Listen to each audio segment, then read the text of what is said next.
मैं तुहानूं जेनवन गल दसना एक जगह दी मुंडे दी शादी ते जदों ना वो ढोल वजाया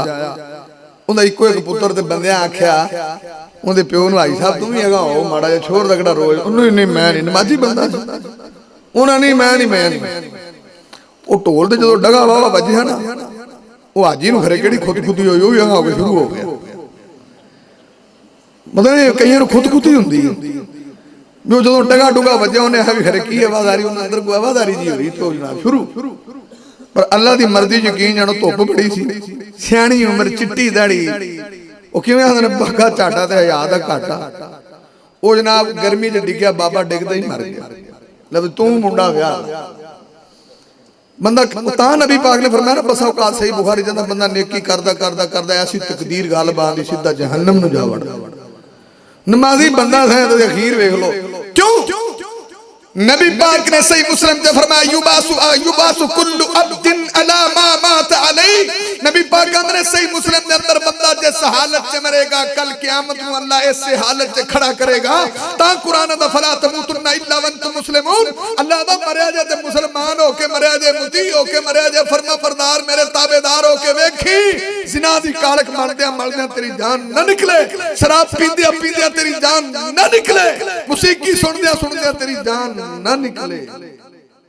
कन्ना च टूटियां लाइया ने गाना चलता पाया हार्ट का दौर उत्थे ही होया ते दस कि मौत आई या मौत का कोई है चांस तेन पता है इसे तो बंदे का पता ही नहीं लगता। खैर दुआ करया करो कि अल्लाह खात्मा बिल ईमान फरमाए ये भी दुआ करया करो कि अल्लाह मुसीबत को महफूज फरमाए और वो लिए बेहतर है कि सदका खैरात करया करो। एक घर में परसों दम करन गया ना तो मैनूं पता है भी कंजूस बंदा राजी अच्छा मिल होंदी वेखो दो एक मिल एक पेट्रोल पंप बुढ़ी होंदी बीमार तो जुम्मे च दुआ भी करावे करे जिदन मैनूं ने आखिया जी कारी साहब घर दम कर दिओ भाई अल्लाह कोल शिफावां ने कर दिंदे वो जिदन मैं गया ना मैं चलो इन्हूं सबक तो चंगा देईए प्राइवेट हस्पताल बुढ़ी दाखिल रखी उहदे ते 3.5 लाख रुपया उन्हें लाया। मैं बड़ा हैरान मैं उन्होंने दोवां जियां ने मैं कोई सदका खैरात भी करया कर मैं दुआ नालों भी अगली चीज सदका है दुआ नालों छेती असर शै किहड़ी करदी है सदका ते मैं ये भी कर लगा दुआवां दी ना रिहा करो सानू मौलवियां तुसीं रखे ही दुआवां लई ते आप भी कुछ कर लिया करो ते ओ मैं आख्या चलो कम से कम ये नीयत बनाओ सारे जिन्हें तुसीं भी बैठे जी भी तंगियां मुसीबतां नूं सामने रख के इस नीयत नाल सदका दिया करो रोज भावें 20 दिया सारी जिंदगी भावें 20 दिया करो 10 दिया करो कई ये जे मक्खी चूस ने 10 दे के भी नहीं राजी जेड़ा को आ जा उन्होंने अगा जा तो जो मुड़ अगा खलोवे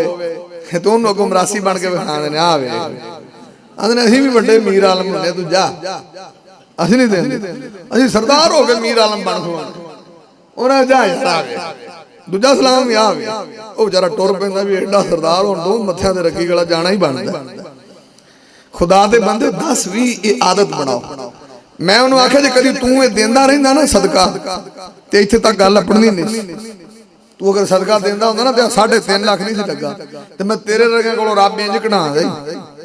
उंज ना देवे ते मुड़ सदके इंज निकलदे ने मुड़ हुण उत्थे 3.5 लाख दित्ता ये तू किसी गरीब नूं दे दियां देखी होना।